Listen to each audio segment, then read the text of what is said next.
Hi, Deborah. You and I have known each other for many years. Many years. We won't say how many. But I would say everything about you. But when it comes to the investment world, our audience probably does not understand that IBM has a very active venture arm.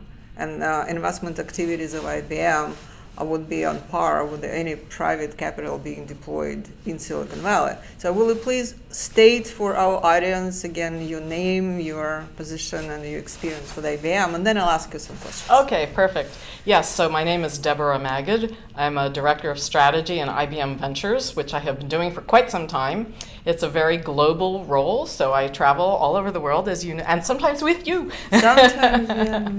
And so we have a very active set of activities, partly with the venture community, partly with other people in that ecosystem, like governments and universities, and with the entrepreneurs themselves, of course. Do you deal with the startups directly, or do you work through your office in New York? I absolutely deal with the startups directly in many different places around the world because we're looking for the future of our business and innovation, and so we do have strategic partnerships with startups, and we even look for M&A targets. A third of our acquisitions in the last 10 or 15 years have been with venture-backed companies. Also, I know that you even invested in a bunch of Silicon Valley venture funds. We won't name them, but they are all... you know them. I know them. They're all marquee funds. And I know that when they work with IBM, it means that's a stamp of approval for a startup already. So what comes first? Do you pick a startup to support and then take them to get follow-on investments? Or you go to a venture fund and look for what they have and pick a startup from their portfolio? Sometimes I provide deal flow to the venture firms. When I meet a startup and maybe they're already an IBM partner and they need funding, I'll make some introductions. But usually I meet them through the investors. The investors we have great relationships with. They've already done the due diligence.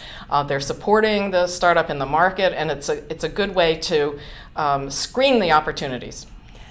Does a startup need to be in Silicon Valley, or you can go and look globally? And does it make a difference if a startup is in Brazil or in, I don't know? It doesn't make a difference at all. We do look for startups in places where we have some significant presence, but we've worked with a lot of startups in London and France, even in Kuala Lumpur. We have a very global business, and so we have relationships with investors and with the startups all over the world, really. And it's a more global business than it used to be. There are startups and investors in more places than there were 10, 15 years ago, for sure.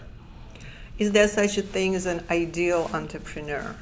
If you were to describe a founder you would really like to support, what characteristics, what qualities should he or she have? You know, I met a couple of founders on Tuesday this week who were introduced by a VC. And the thing I liked about both of them is they got me excited about what they were doing. So they were very credible. They had good teams. One was very early stage. One was a little more mature.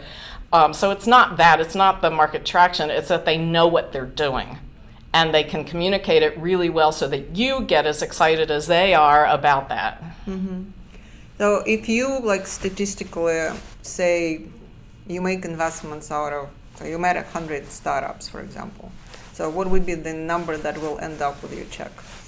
Very few, actually, because our model is more about strategy and business development and going into the market together. So we do write some checks, but it's very ad hoc. We don't have an investment fund.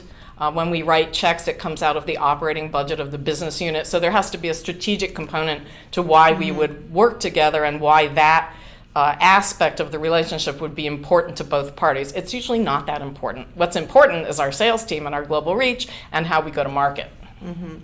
So what will be one mistake an entrepreneur makes without realizing they make it, but you see it from the outside? Can you think of? There are a couple of mistakes that they make, but the biggest one is not understanding their competition. I've had so many startups come to me and say, well, we're so new in the market and there's just no competition at all. And I'd be a rich woman if I had a dime for every time somebody said that to me. It's never true. It's just never true. Yeah. Well, I know that you've been doing it again for many years, and you'll continue to do it. And Absolutely. thank you for coming to GTS. It's always a pleasure having you here, and I'll see you again soon. Thank you. Absolutely. It's a total pleasure. Thank you.